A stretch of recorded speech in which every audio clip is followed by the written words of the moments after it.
There's a lot to love about Ringo Starr, and there's also a lot of things that he can teach us.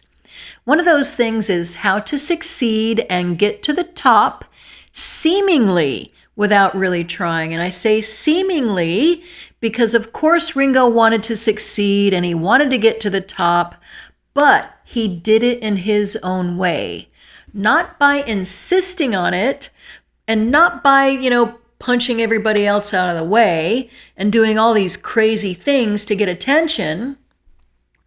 Now, he did it with persuasion, through charm, by helping out, by being ready and being available, and by showing up and taking advantage of those opportunities, by being flexible and adaptable and just, approachable and non-threatening. So that's how Ringo did it. And I think that's how he does it now. He uses that soft power to get to the top, to get those things that he needs, and to also at the same time give back as well. Now, of course, I think he's working it, but I don't think he worked it in the beginning. I think it just kind of comes to him naturally. And over the years, he's kind of grown it. And in my opinion, it all kind of started back when he was that sickly kid in Liverpool who spent a lot of time in hospital and not a lot of time in school. That's when he learned how to adapt and be flexible, to roll with the punches, just to deal with, whatever life handed to him. He had to be tough inside. He learned how to be tough. And he learned how to grab onto those good things when they did show up and take advantage of them. Like one day when he was in hospital, these drums showed up. And he goes, okay, I'm grabbing onto these. And he joined some groups. And he, little bit by little bit, getting better. And then one day, Rory Storm says, hey, Richie, you want to join my group? I'll pay you a little bit of extra money. Plus, I will highlight you each night. I'll give you a star spot where you can sing. What do you think about that? Ringo wasn't insisting on this. It just kind of appeared. It just kind of happened. And Ringo goes, okay, you got it. I'll join your group. And Ringo made the most of this opportunity, and he became that top drummer in a top Liverpool band. And then that band went to Hamburg one day. And that's when this other thing that Ringo does, he kind of uses that to his advantage. Again, not on purpose. It just kind of happened. And there he is in Hamburg with these other groups. And one of the other groups was John, Paul, and George. It was the Beatles on stage in Hamburg one night. And Ringo likes them. He likes their style. He likes what he hears. And he's in the audience, and he's calling out requests. And I have a feeling that they were pretty impressed with Ringo. They liked his style. They thought he was cool too. He was more professional than them. And it became this mutual admiration society. And they began that forever bond, that brotherhood. This is where it all kind of began, there in Hamburg. And then they go back to Liverpool, and they didn't forget about Ringo. And so they need someone to sit in for Pete Best a couple times at the Cavern. So they say, Brian, get a hold of Ringo. So Brian gets Ringo to sit in for Pete Best, and Ringo takes advantage of this opportunity. And then he really proves to them that he was a Beatle, and they do not forget. So that bond goes stronger. Ringo becomes more indispensable. Say, oh my God, we really need Ringo. So they've got the contract. It's crunch time. They need the better drummer. Brian, go call Ringo. So Brian calls Ringo, says, hey, Ringo, I really do want you to join the group now. Here's more money, and we have a contract. So Ringo says yes, but on Saturday, give me a couple days. And Ringo begins to fit in with the Beatles. He begins to fit in with John, Paul, and George. Of course, he knows them, but he's not insisting on being like the lead guy. Of course, he's not a diva. He just here, how can I help? How can I make things better? You want me to do it this way? I'll do it that way. You want me to sing this way? I'll sing this way. So this is how it goes. They all get to know each other. They all like adopt him. He becomes that older brother figure to them. Sometimes they put him in front of the cameras, in front of the microphones. Here you go, Ringo, you be out in front. And again, that's kind of what happened a little bit when they go to the States. Ringo actually was like the popular one in the States. How did he wound up on that drum riser on the Ed Sullivan Show? And there's that other thing. Here's Ringo in the back, but he's also front and center. And he takes advantage of his own little star spot there when the camera zooms in on him. That crane comes in over the guys. And then there he is. He's got his spotlight. And so he takes advantage of it. He really shows off, makes everybody in America fall in love with him for real this time, including me, okay, and my sisters. We're all falling in love with him, with Ringo. He was our guy in the 60s. So the camera backs off and then he backs down and he's doing his thing. He's backing them up. He's doing the most important job, letting John, Paul, and George know he's there. I've got your back. I've got the beat. We're going to keep going. We're going to finish this together because it's the song. It's you guys. It's us. The big picture is the important thing. Not me. Not me. I'm just here to help you out. How can I help you out? And then Ringo helps him out with A Hard Day's Night. They kind of push him out front. Ringo's the star. I don't know how that happened. Maybe they wrote him in to be the lead on that. I don't know. But somehow he finds himself the star and he's carrying that movie and they're happy to have him do it. And he does go on to star in the other movies too and in his own movies through all of this. He's taking advantage of all the opportunities that show up. You want me to be the star? You want me to take the front? Okay, no problem. I'll just do it. So the bond kept on getting stronger, but unfortunately, it became a little bit stressed when they had to leave Ringo behind for the first week or two of that world tour in '64. Ringo unfortunately got sick again, had to stay behind in hospital. God only knows what he was thinking, but probably was like, okay, I see how it goes. This is how it goes for me. I hope they don't forget me. Well, obviously they didn't. I'm sure that they were miserable without, well, not entirely miserable. Well, yeah, maybe miserable without him. They missed him. They began to realize, oh my God, Ringo is more important than we knew, and I mean, it must have drove them nuts to leave him behind. They were obligated. I mean, this was the beginning. So they were listening to Brian. They didn't want to leave Ringo, but I guess they felt like they had to. I think if this had been 65 or 66, they wouldn't have left Ringo behind. They would have postponed everything. But this was 64. So they got a little bit of taste of what it was like without Ringo, and they didn't like it. So they kept him close and they wanted to help him out even more. And Ringo kept on showing up for them too. Ringo shows up for John in 1966. John is a little bit lonely in Spain shooting that movie, so Ringo shows up to keep him company. And they began writing songs for Ringo specifically, like Yellow Submarine and A Little Help from My Friends.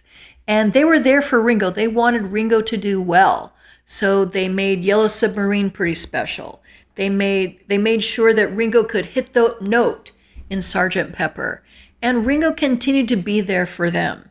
So during the Sgt. Pepper sessions, even though, there wasn't a whole lot of call for him a lot of the time, sometimes he would get bored, but he just still hung around and was there for them because, again, it was that brotherhood showing up.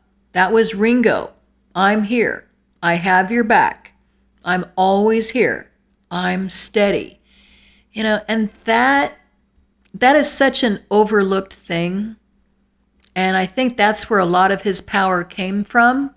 Like that steady, always there, always reliable presence that can be easily overlooked. But when it's not there, it's greatly missed. And that's that power that Ringo has. And so that's why they wanted him to always go with him. Oh, we're going to go by a Greek island. Come on and go with us. Okay. Hey, we're going to go and meet Maharishi. Come on, Ringo, we need you with us. So he goes, okay. And then they go to Rishikesh. And I guess they needed Ringo there too. But Ringo says, okay, I can only be here for 10 days. So Ringo had a very different experience in Rishikesh. The other guys stayed longer. He had, of course, he had family obligations. He had to be at home. And, he really, not a good experience in Rishikesh, and that's cool. So maybe that's kind of where he got this, hey, I'm not fitting in thing.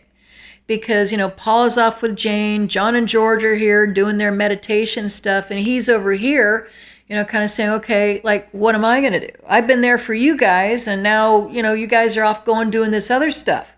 Like, what about me? So, that's how 68 started. And then that's how the recording sessions for the White Album began. Now, Ringo did have a song. He had Don't Pass Me By ready to go.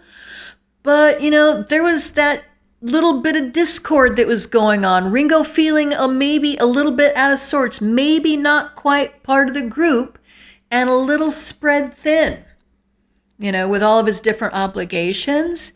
And also the guys began to ask him to do a lot of things. Tell him how to play the drums quite a bit more. And he goes, okay, that's it. I'm out of here. So Ringo, power move. I'm gone for a couple weeks.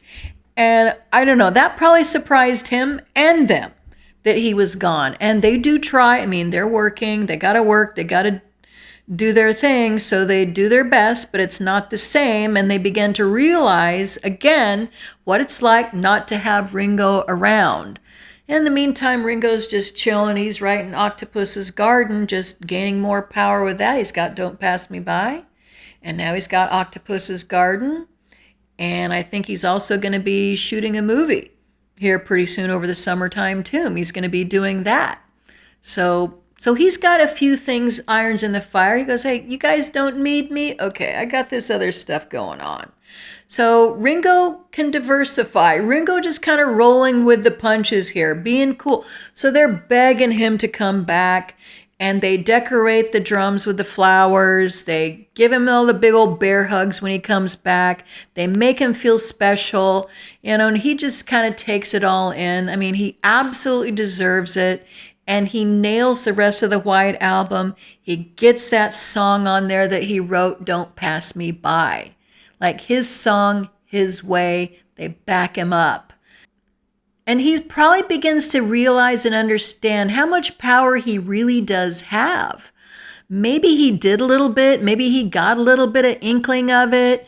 But now when he comes back, he begins to go, maybe there's something going on here. Okay, this feels pretty good. Maybe I do have a little bit of power here. So here it is, the end of 1968, and Ringo's all set to shoot his next movie, The Magic Christian. Sometime he's going to start it in 1969. It's all laid out. It's all scheduled.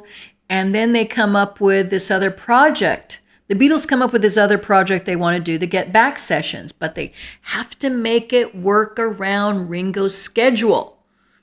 Okay? So, Ringo's power is right there. Like, they kind of work it around Ringo's, like, how do we make this happen? Ringo's going, okay, I don't know what you guys doing. You just got to make it work. I'm not going anyplace. I'm not traveling. I'm not going to Tripoli, I got the family. I got the movie. I got you guys. I'm here for you guys, but I got this other stuff going on.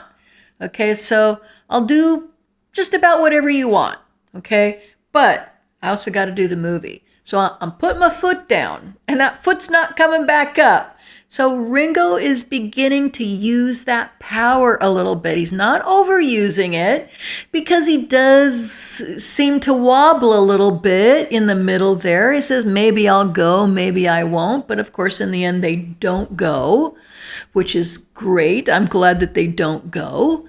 So 1969, that all gets taken care of. Ringo does his movie, and then, the Abbey Road sessions come along, and Ringo finally does his drum solo. They hand that to him, and they all have their solos. What is it? It's like Ringo first, and then Paul, and then George, and then John. So Ringo comes first on the solos at that end song of Abbey Road. So there's Ringo front and center. There again, on the end. And there he is. I mean, they love Ringo for everything that he's done for them, to help them get to the top, for always being there, for making them better. Because they would not have been the Beatles without Ringo. That wouldn't have happened. And it happened because, Ringo was ready and he waited for his moment. And then he showed up and he kicked in. And he made everything better. He helped them out and they wanted to help him out. It was this mutual thing. It was that brotherhood that was always first. And nothing else matters. Hey, we just got to do it right. It's not about me. It's about the brotherhood. It's about the song. That's the most important thing, and having fun. And it's about the love. That's what now Ringo probably is using all that now. I mean, I feel like he's kind of getting his way a little bit more now. Obviously, he is at the top. He can somehow kind of get his way, win people over a lot easier. But again, it's just cracks me up. He does have so much. He's probably the only guy, in the whole world right now that can check Paul McCartney. That is definitely a lot of power that Ringo has, but he only has that power because of the love that they have. That cycle that keeps on going. It's like giving out the love, and that's how he gets it back. And then he's always giving it out, not expecting it to come back to him. But it does. It works for him. And, maybe that's something that he can teach all of us. The love you take is equal to the love you make. So thank you all so much for being here with me once again. I really, truly appreciate it. Until next time, peace and love one another. Take care.